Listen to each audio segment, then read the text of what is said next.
여러분은 살면서 혼자 있고 싶다 그런 생각을 하신 적 있습니까? 이 말을 오해해서는 안 됩니다, 여러분.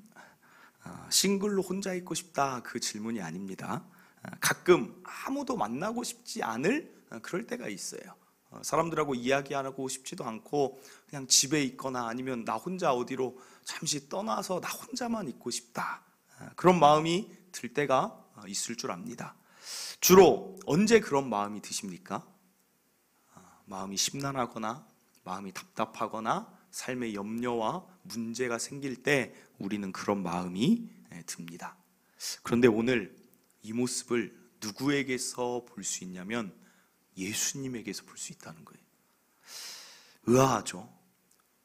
그런데 사실입니다. 13절을 보니까 예수께서 들으시고 배를 타고 떠나사 따로 빈들에 가시니, 제자들 없이 예수님이 따로 빈들로 가고 있는, 혼자 있는 모습을 오늘 성경에서 보여주고 있어요. 예수님이 제자들을 부르신 이유는 마가복음 3장 14절에 이렇게 기록되어 있습니다. 이에 12를 세우셨으니 이는 자기와 함께 있게 하시고, 여길 보면 하나님이 우리를 부르신 이유의 1번을 알 수 있어요. 전도는 2번입니다. 함께 있는 걸 좋아하세요. 관계 중심이세요. 그러니까 제자들과 함께 있는 걸 그토록 좋아하셔서 제자 12를 부르셨는데, 오늘 예수님은 그 제자들을 물리치시고 따로 혼자 있고 싶어 빈들로 가십니다. 그러면 우리는 이걸 보면서 쉽게 생각합니다. 기도하러 가셨나 보지. 근데 성경에서는 예수님이 기도하러 가시면 예수님이 기도하러 가셨더라 라고 나옵니다. 그냥 오늘은 따로 가셨는데 왜 따로 가셨을까라는 것을 힌트를 찾아보니까 13절에 이런 말씀이 있어요. 다시 13절을 보면 예수께서 들으시고, 뭔가를 듣고 나서 따로 가셨습니다. 우리가 새벽 말씀을 듣고 큐티를 하는 분들은 이 오병이어 사건 앞에 있는 본문이 어떤 본문인지 기억나실 것입니다. 이 앞에 있는 본문이 무엇입니까? 세례 요한이 죽었다. 세례 요한이라는 하나님 나라를 위해 살아갔던 의인이 억울한 죽음을 당한 죽음의 소식을 들으시더니 따로 홀로 빈들에 가십니다. 오늘 우리가 읽은 본문은 오병이어 기적이 나오는 본문이죠. 이 본문 읽었을 때 여러분들은 생각하셨을 거예요. 오병이어 설교인가 보다. 그렇죠? 그래서 그렇게 했어요. 두 절만 하지 않고 그렇게 했어요. 우리가 이 오병이어 이 본문을 보면 다들 어떻게 보느냐? 하나님이 오병이어 본문이 나왔구나, 5,000명을 먹이셨구나, 여기에 그냥 집중을 해요. 그런데 그 이유는 무엇이냐면, 우리는 예수님 하면 어떤 예수님을 떠오르냐면 신의 모습을 더 떠오릅니다. 신의 능력을 우리는 떠올립니다. 그러니까 예수님이 오병이어 기적을 주신 것처럼 우리 삶에도 그런 일들이 있었으면 좋겠다라는 마음이 있으니까 성경을 볼 때도 우리의 시선이 13절은 그냥 지나가는 거예요. 아래에 집중하는 것입니다. 그런데 오늘 본문은 인간 예수님을 우리에게 보여줍니다. 세례 요한의 죽음을 듣고 자신의 죽음이 떠올라 마음이 심란해진 예수님을 보여줍니다. 예수님이 죽는 것이 두렵고 무서워서 심란했던 게 아닙니다. 예수님의 죽음은 어떤 죽음입니까? 오늘 계속 찬양 불렀지만 십자가의 죽음이라는 거예요. 우리 삶에 큰 축복이 하나 있어요. 그건 어떤 축복이냐면 우리가 언제 죽는지 모른다는 게 축복이에요. 여러분, 언제 죽는지 알고 산다라면 그거 참 어려울 것입니다. 여기 청년들도 있지만 20대, 30대는 자신이 한 100세 시대라고 하니까 7, 80년 뒤에 죽는 줄 알고 살아요. 그러니까 그게 삶의 원동력이 됩니다. 지금 힘들어도 나중에, 지금 참으면 나중에 잘 살 수 있어. 우리는 나중이라는 기대를 가지고 사니까 삶이 살만한 거예요. 그런데 막상 의사에게 갔는데 당신은 이제 1개월밖에 남지 않았습니다 라고 하면 어떻게 될까요? 가장 먼저 1번, 삶의 의욕이 떨어질 거예요. 1개월밖에 못 사는데 무슨 삶의 의미가 있느냐? 내가 열심히 산다고 무슨 뭐가 있겠느냐? 라고 의욕이 떨어지는 거예요. 우리가 언제 죽는지 모르는 것도 축복인데 또 하나 축복을 생각해 보니까 우리가 어떻게 죽는지를 모르는 것도 축복이더라고요. 만약에 하나님이 알려준다고 생각해 보세요. 너는 물에 빠져서 죽을 거야. 어떨까요? 그 사람 바닷가 갈 수 있을까요? 계곡으로 놀러 갈 수 있을까요? 집에서 물만 봐도 야, 내가 물에 빠져 죽는다니 그 죽음에 매여 살 것입니다. 그리고 어떤 사람에게는 하나님이 알려줘요. 너는 길을 걷다가 뭔가 떨어져서 맞아서 죽을 거야. 길을 걸을 수 있겠습니까? 너는 자다가 죽을 거야. 잠을 자는 게 편안하겠습니까? 우리는 어떻게 죽는지 모르는 게 축복이에요. 그런데 예수님의 모습은 어떻습니까? 자신이 언제 죽는지를 알고 어떻게 죽는지를 안다는 거예요. 어떻게 죽습니까? 예수님은 완전한 인간이며 완전한 신인데 여기서는 완전한 신이라는 게 참 마이너스가 되는 것 같아요. 자신이 어떻게 십자가에서 죽는지를 알 뿐 아니라 십자가의 고통이 얼마나 큰지도 예수님은 안다는 거예요. 내 손목에 못을 박을 때의 그 아픔을 예수님은 신이기 때문에 알아요. 얼마나 큰지. 내 발목을 겹쳐서 못질을 할 때 그것이 얼마나 아플지 압니다. 내가 십자가에 달려서 숨을 한번 들이쉴 때마다 그때 의사들이 그 십자가의 그 아픔을 얘기하는 것이 있었는데 손도 아프고 이건 아프지만 숨 쉬는 게 가장 고통스러웠을 것이다 그 얘기를 해요. 그러니까 이 인간들이 만든 그 잔혹한 형벌이 얼마나 잔혹한지 숨을 쉬려면 이 손목에 맺힌 거를 끌어올려야 된다는 거예요. 이것을 끌어올려야만 숨을 한번 쉴 수 있다는 거예요. 사람을 철저히 말려 죽이는 거예요. 물과 피를 다 쏟는 거예요. 물이 언제 나오는 줄 아십니까? 피를 다 쏟은 다음에 나오는 게 사람의 물이에요. 물.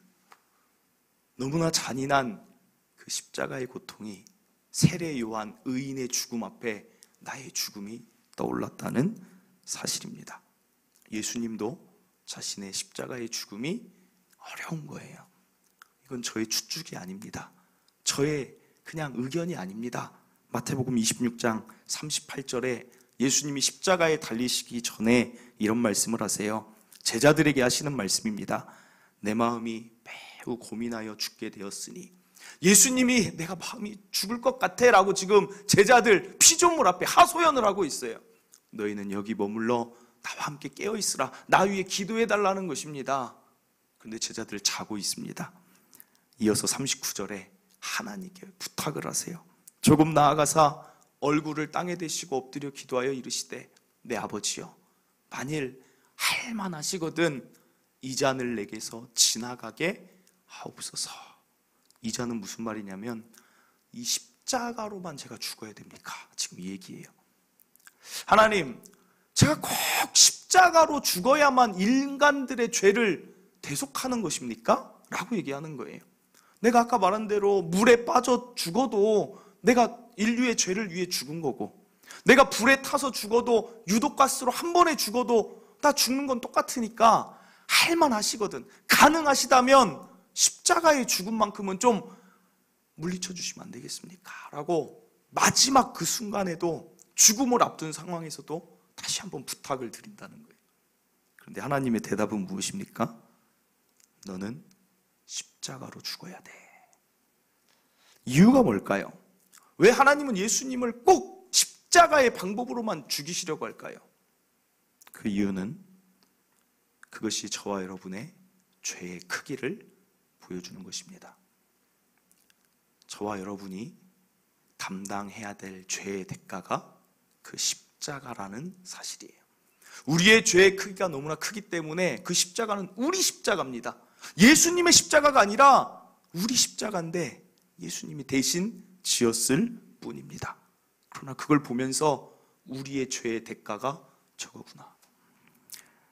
사랑하는 성도 여러분, 오늘 탁월한 신의 모습을 지닌 그 예수님의 약한 모습을 제가 끄집어내는 이유는 무엇이냐?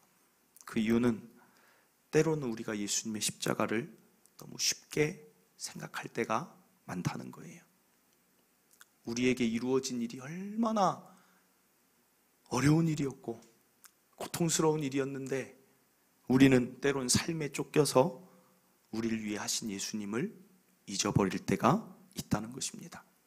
마치 자녀가 자신의 삶에 바빠서 부모가 나를 어떻게 키웠는지를 잠시 잊는 것처럼 예수님의 십자가를 잊을 때가 있다는 거예요. 또는 아직도 모르는 성도들이 있습니다. 머리로는 압니다. 예수님이 날 위해 십자가 지셨지, 그래서 내가 구원받았지 라고 마음으로 전혀 그 십자가의 사건이 느껴지지 않는 성도들이 있습니다. 그리고 오해가 있어요. 예수님은 신이니까 십자가 쉬웠겠지. 아니에요. 인간으로 오셨습니다. 오늘 이 주일 기억할 첫째, 오랜만에 성도들이 나왔는데 제가 이번 한 주는 막 이 십자가를 잊어버린, 목사이면서도 이 십자가의 감격을 잊어버린 제가 너무 죄송해서 오랜만에 모였지만 우리가 십자가를 다시 기억했으면 좋겠다.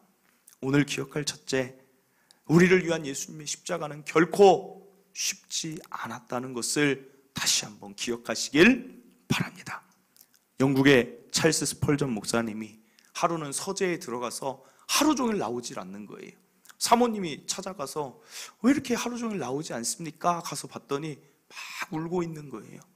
왜 우세요 목사님? 물어봤더니 내가 예수님의 십자가의 사건을 보면서도 눈물이 나지 않는 나의 굳어진 마음 때문에 내가 슬퍼서 울고 있어. 여러분의 마음은 어떻습니까? 예수님의 십자가는 고난주간, 부활주간에만 생각하는 게 아닙니다. 십자가는 늘 우리 마음 가운데 감사고 감격으로 있어야 됩니다. 이건 쉬운 일이 아니라, 신이어서 가능한 일이 아니라 신이기 때문에 더 불가능한 일이 십자가였다는 거예요.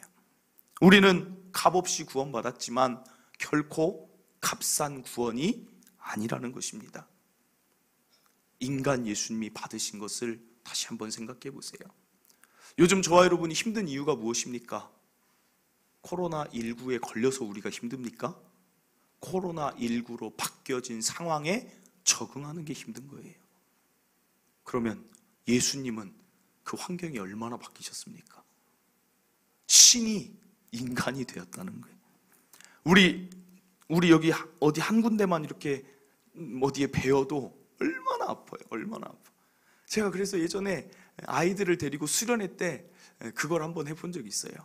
시침 핀을 가져왔어요. 선생님께 시침 핀을 하나 준비해 주세요. 그래서 그걸 가지고 저녁 집회할 때 애들아 이 핀을 하나씩 나눠줬어요. 뭐예요? 자, 핀을 들어라. 애들이 막 들어요. 아, 뭐예요? 손목을 들어라. 아, 뭐예요? 찔러라. 애들이 뭐 하는 거야 하면서 또 찔르는 애들이 있어요. 뭐 하는 거예요? 주은이는 좋아하네요. 십자가를 아직 몰라요. 십자가의 묵상이 아직 없어요. 이제 알게 되겠지만 못을 받는 그 고통, 왜 신이 그걸 받아야 됩니까? 저와 여러분이 그렇게 구원받을 만한 존재입니까? 막 죄송한 거예요. 애들이 눈물바다가 됐어요.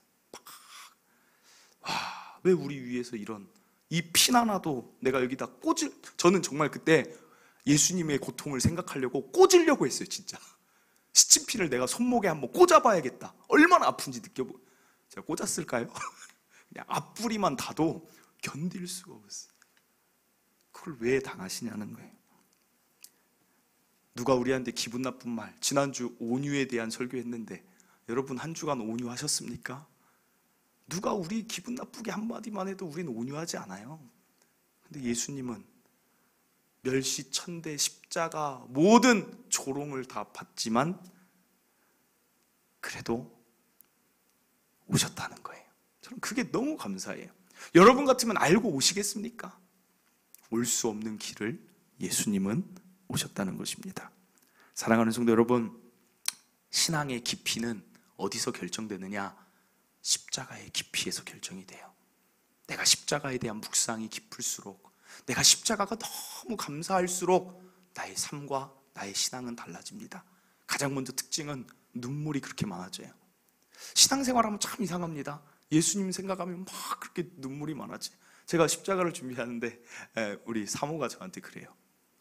설교 중에 울지 마세요. 그래요. 그리고 오늘 아침에도 제가 뭔 다짐을 하고 나왔냐면, 하나님, 저 절대 성도들 앞에서 울지 않을 것입니다. 앞에서 감정에 대한 그 부분을 통제해야 됩니다. 그 정도로 이번 주가 막 눈물이 나는 거예요. 왜 나 위에서 나 같은 자가 뭐라고 막 눈물이 나는, 눈물이 많아져요. 눈물이. 그리고 또 하나는 양심이 달라져요. 죄짓기가 싫습니다. 죄짓기 싫은 이유는 그냥 이제 착하게 살아야지가 아니라 내 죄가 예수님을 십자가에 못 박은 또 하나의 죄였다는 게 싫은 거예요. 그래서 죄짓기가 싫어요. 예수님을 아프게 했으니까. 그리고 삶의 목적과 방향이 달라집니다. 나를 위해 사는 삶이 아니라 나를 위해 그렇게 애쓰신 예수님을 위해 막 살고 싶은 마음이 들어요. 예배를 왜 드립니까? 예수님 좋아하시니까. 왜 봉사합니까? 예수님이 교회 세우는 거 좋아하시니까. 왜 세계 열방에 대한 신경을 씁니까? 예수님이 좋아하시니까. 예수님이 말씀하셨으니까. 우리의 삶이 완전히 십자가로 인하여 달라지게 된다는 것입니다.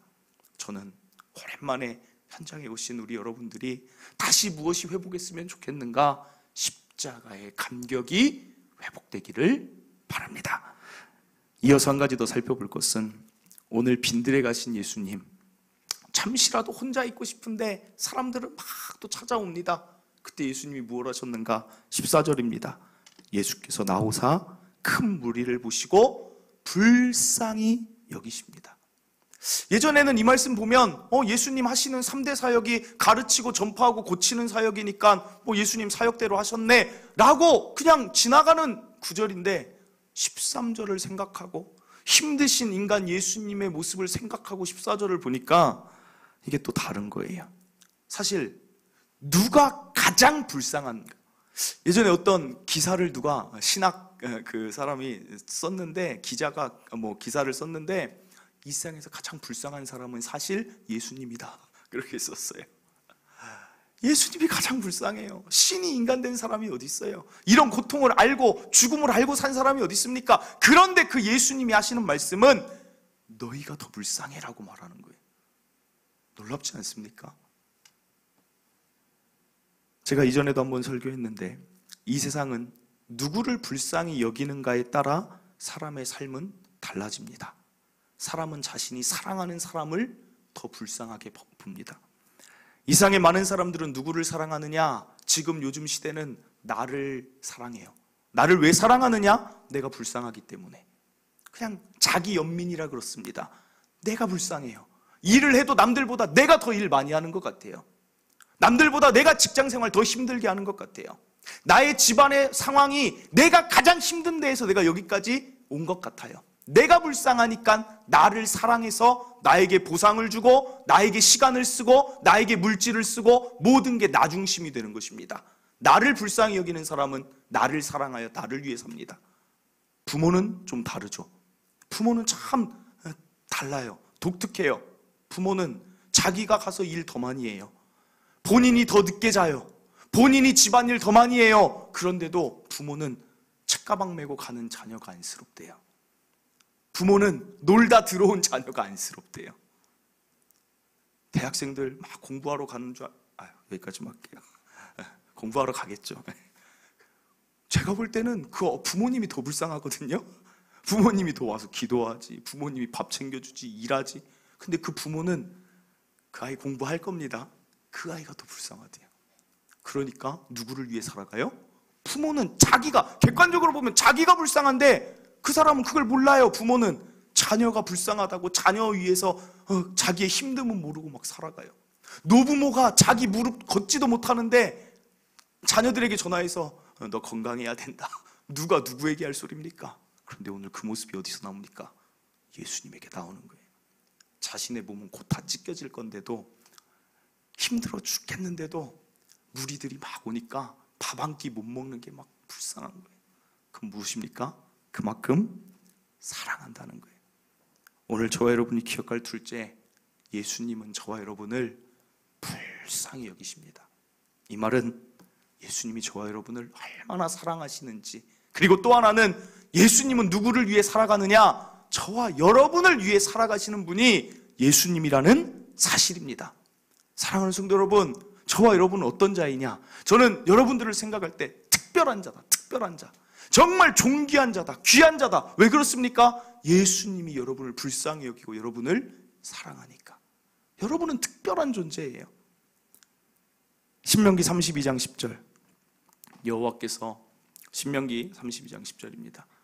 제가 정말 좋아하는 말씀인데, 여호와께서 그를 황무지에서 짐승이 부르짖는 광야에서 만나시고 호위하시며 보호하시며 자기의 눈동자같이 지키셨도다. 전 이 말씀을 왜 좋아하느냐? 눈동자를 지킨다는 것은 이게 소중하니까 깜빡거리면서 지킨다는 게 아닙니다. 히브리어 원어로 보면 이 눈동자에 상이 맺혔다라는 뜻이에요. 예수님이 여러분을 어떻게 보시는가 너무 바라보고 있으니까 예수님의 눈동자, 하나님의 눈동자에는 여러분이 늘 맺혀 있다는 거예요. 여러분은 그런 존재라는 거예요. 이사야 49장 16절. 내가 너를 내 손바닥에 새겼고.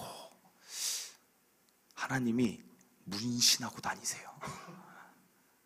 여기에 여러분의 이름을 다 문신하고 기록하고 있어요.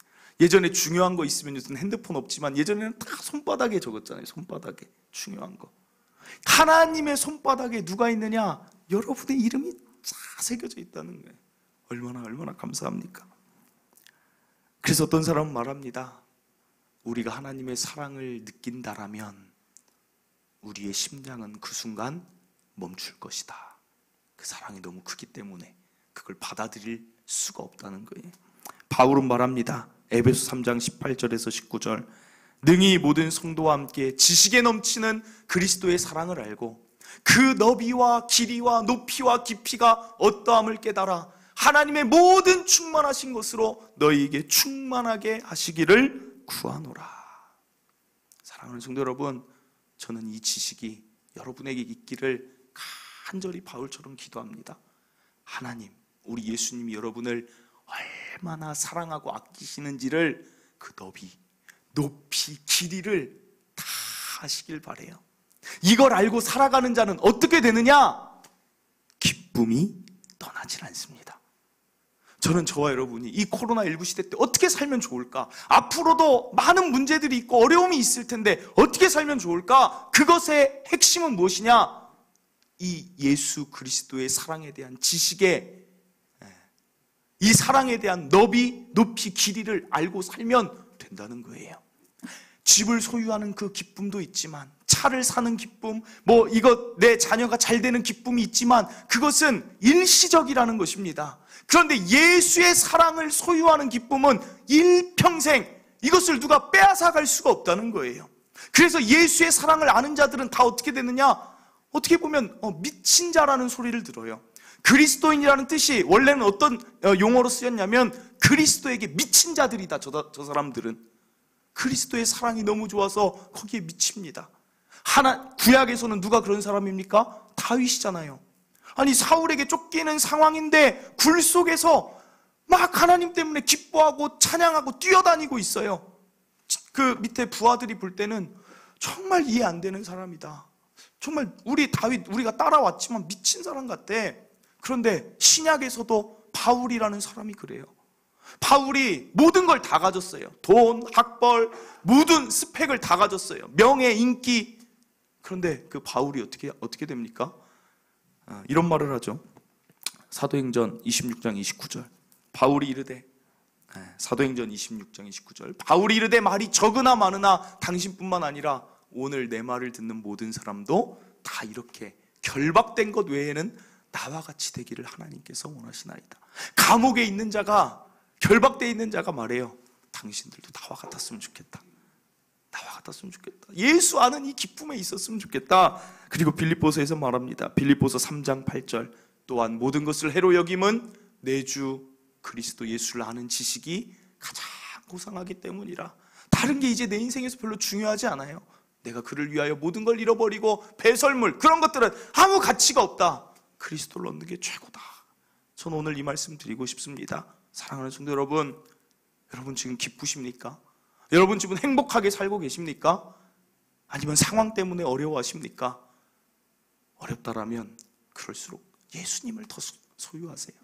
예수님을 더 깊이 묵상하시고 십자가를 더 묵상하시고 예수님이 나를 얼마나 사랑하시는지를 계속해서 소유하고 알아갈 때, 가장 고상한 지식을 알아갈 때 저와 여러분은 영원히 뺏기지 않는 기쁨과 행복 가운데 살게 될 줄 믿습니다. 예수가 곧 기쁨이고 행복입니다.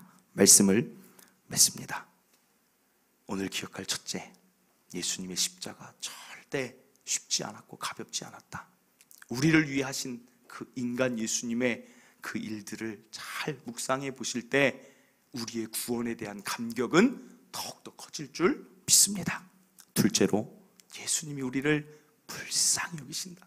가장 불쌍한 예수님이 우리를 그토록 사랑하신다는 것, 그 사랑에 대한 확신이 있기를 바라고, 내가 어떤 존재인지, 내가 얼마나 특별한 자인지를 여러분 다시 깨닫기를 바라고, 예수님의 그 사랑 때문에 일평생 기쁘고 행복한 삶, 뺏기지 않는 즐거움을 소유한 자 되시기를 바랍니다. 우리 이 시간 함께 찬양하고 또 잠깐씩 기도하도록 하겠습니다. 하늘에서 마음까지 찾아오신 우리 예수님. 이 찬양은 또 아시는 분은 아시겠지만 모르는 분들이 참 많을 줄 압니다. 그런데 제가 이제 고등학교 때 나왔던 찬양인데, 이 찬양을 부르면서 예수님을 참 많이 생각했던 그런 찬양입니다. 모르시는 분들은 오늘 제가 여러분들 앞에서 십자가에 대하여 특송한다 생각하시고 또 들어주시면 감사하겠습니다.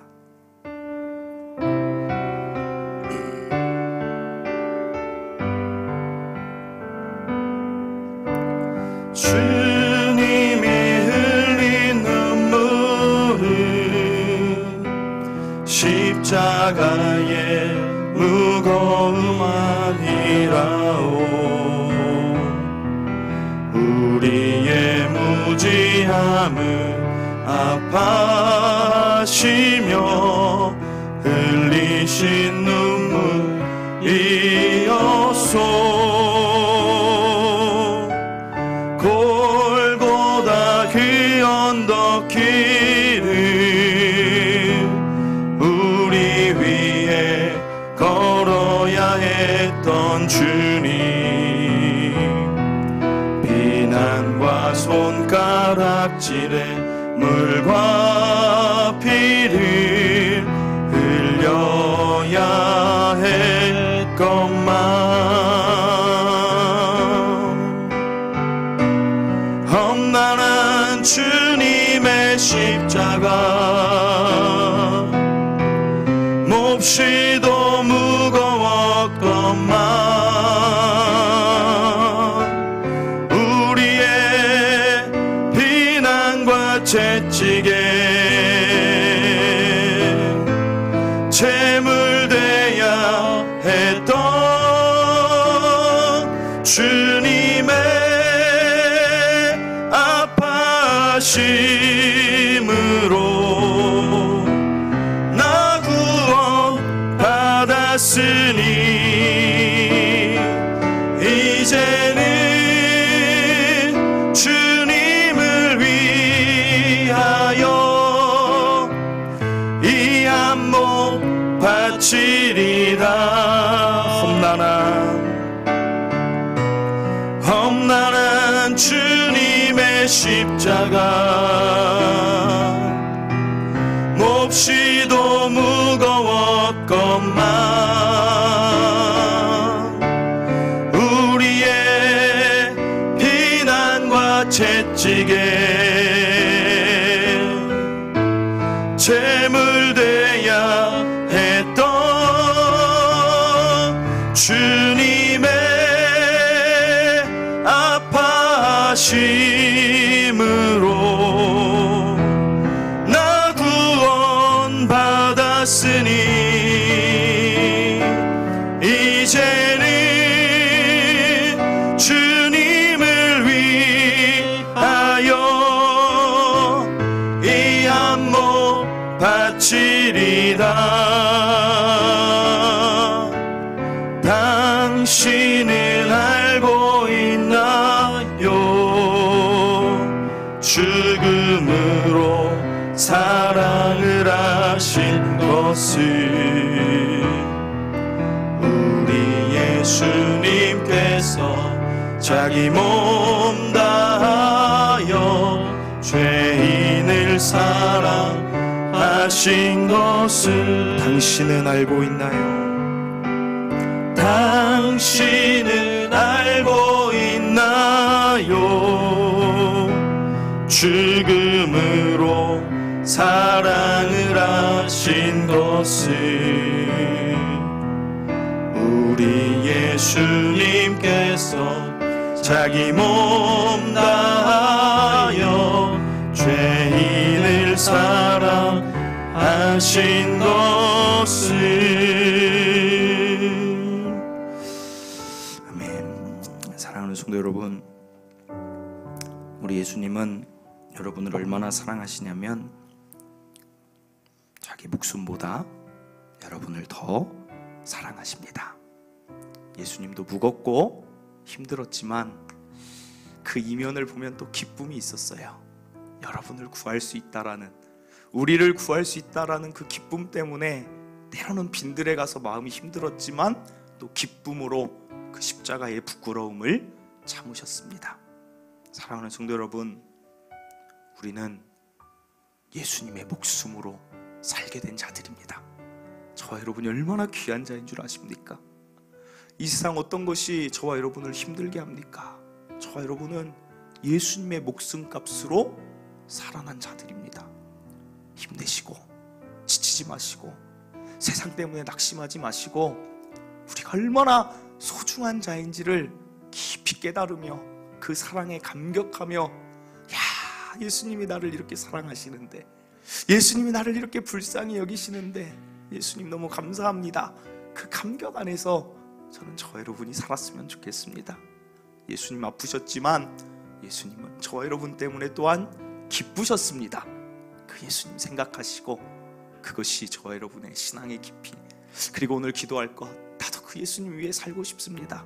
예수님 잊지 않고 예수님 때문에 감격하며 예수님 위해 나는 무엇을 해드릴까, 이런 결단까지 있는 오늘 주일이 되기를 바랍니다.